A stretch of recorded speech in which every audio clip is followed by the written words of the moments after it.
Hello everyone, welcome to my channel. இந்த வீடியோல என்ன பார்க்க போறோம்னா back propagation. Error back propagation அப்படின்னா என்னன்னா நார்மல் இது அனதர் நேம் தான். பேக் ப்ரொபகேஷனோட another name error back propagation.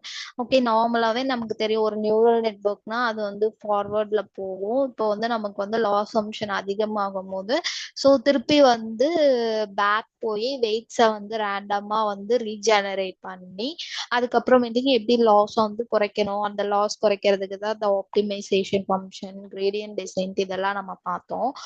இதுதான் வந்து பேக் ப்ரொபகேஷன். ஒண்ணுமே இல்லைங்க, ஃபார்வர்டா போறது திருப்பி வந்து லாஸ் வந்து அதிகமா இருக்கும் போது பேக் போய் திருப்பி வந்து வெயிட்ஸ் அதே ப்ராசஸ வந்து திருப்பி பண்ணும். இந்த ப்ராசஸ வந்து பேக் ப்ரொபகேஷன் எதை யூஸ் பண்ணி பண்ணுதுன்னா செயின் ரூல் யூஸ் பண்ணி பண்ணுது. நீங்க வந்து ஜஸ்ட் இந்த கான்செப்ட் மட்டும் தெரிஞ்சுக்கோங்க. அந்த ஃபார்முலாஸ் எல்லாம் அவ்வளோ நெசசரி இல்லை. இதெல்லாம் வந்து நம்ம வந்து கோடிங் பார்ட்ல கோடிங் வச்சே பண்ணிடுவோம். செயின் ரூல் யூஸ் பண்ணி தான் பேக் ப்ரொபகேஷன் வந்து ஒர்க் ஆகுது, மெயின் கான்செப்ட். அதுக்கப்புறமேட்டுக்கு நான் சொன்ன அந்த கிரேடியன்ட் டெசென்ட், ஆப்டிமைசேஷன் அல்காரிதம் ரெண்டும் ஒண்ணுதான். சாரி, கிரேடியன்ட் டெசென்ட், ஆப்டிமைசேஷன், அதுக்கு அடுத்து வந்து ஆக்டிவேஷன் ஃபங்க்ஷனால லாஸ் ஃபங்க்ஷனை கால்குலேட் பண்ணுது.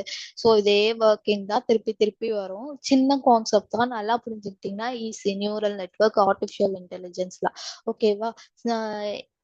பேக் ப்ரொபகேஷன்னா லாஸ் ஃபங்க்ஷன் அதிகமா இருக்கும் போது திருப்பி பேக் போய் வெயிட்ஸ் வந்து ரீஜெனரேட் பண்ணும். இது உங்களுக்கு புரிஞ்சிருக்கும்னு நினைக்கிறேன். தேங்க்யூ ஃபார் வாட்சிங். பை.